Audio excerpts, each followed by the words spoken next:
So there's been a lot of talk in the media about tariffs. So what are tariffs? Who actually pays the tariff and how does it affect us as consumers?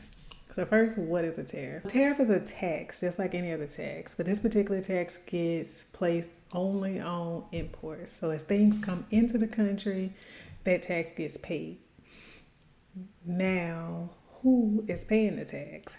Technically, the tax is being paid by the company that ordered the product. So, if we have a US based company and they order something from some other country, when that item gets to the border, it's the US based company that's responsible for paying the US government that tariff or that tax. But it's not quite that simple. So, let's imagine a scenario where we have a US company that buys shirts from a foreign company. These companies have a long standing relationship and they've agreed upon a price that's $10 per unit. Now, the US government imposes a tariff of 20%. And then on a $10 per unit item, that's $2 per unit. What options do the US companies have? Basically, they have to go back and negotiate with the foreign company, right? Because this is a company to company deal, which is how most deals are. So they go back and they negotiate with the company. Depending on the power that they have, the negotiating power, you may end up in a situation where the US company can indeed pass that full tariff off to the foreign company. And the way they do that is they negotiate. Instead of paying $10 a shirt, they agree to pay the company $8 a shirt. So when the shirts come to the US border, they have to pay roughly $2 tariff. And so they're paying about what they were paying before is $10 a shirt. So they haven't had any increase in costs. However, not all US companies have that kind of negotiating power against all foreign companies. And so you could see a scenario where it's the exact opposite. The US company goes to negotiate with the foreign company and the foreign company says $10 is what it is, take it or leave it. And so now the US company is actually paying $12 per unit for something that was previously paying $10 per unit for. So what does that mean for the consumer? Let's take the scenario where the US company ends up paying the full tariff, right? Most companies can't absorb 20% more cost, which is basically what this is, right? So it's an extra cost without changing the price that they charge the consumer.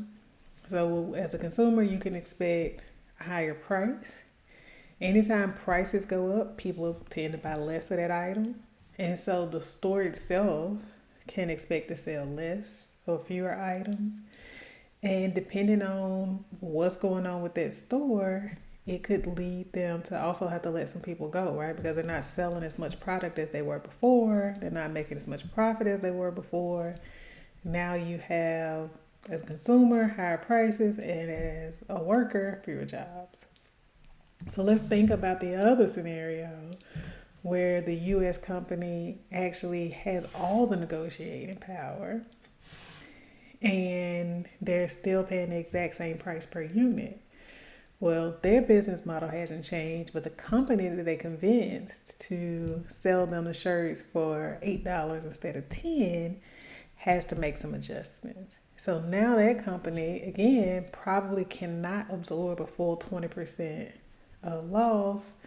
So what they're going to have to do is figure out how to make things cheaper. So that probably means cheaper material, cutting corners during the process, and probably even fewer workers. And so as they are, making things more cheaply, probably with less workers, they may not be able to supply the same quantity, and very likely they won't be able to supply the same quality.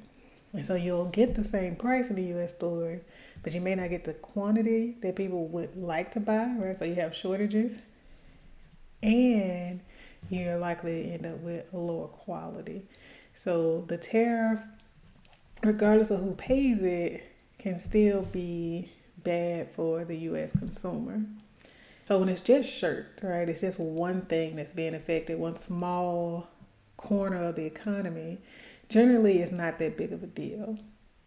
But what happens when everything has a tax or a tariff? We're going to see these types of price increases and shortages on every single thing that comes into the US. I'm super excited to chat with you about this and see what kind of questions and comments you have. So I will meet you in the comment section to discuss.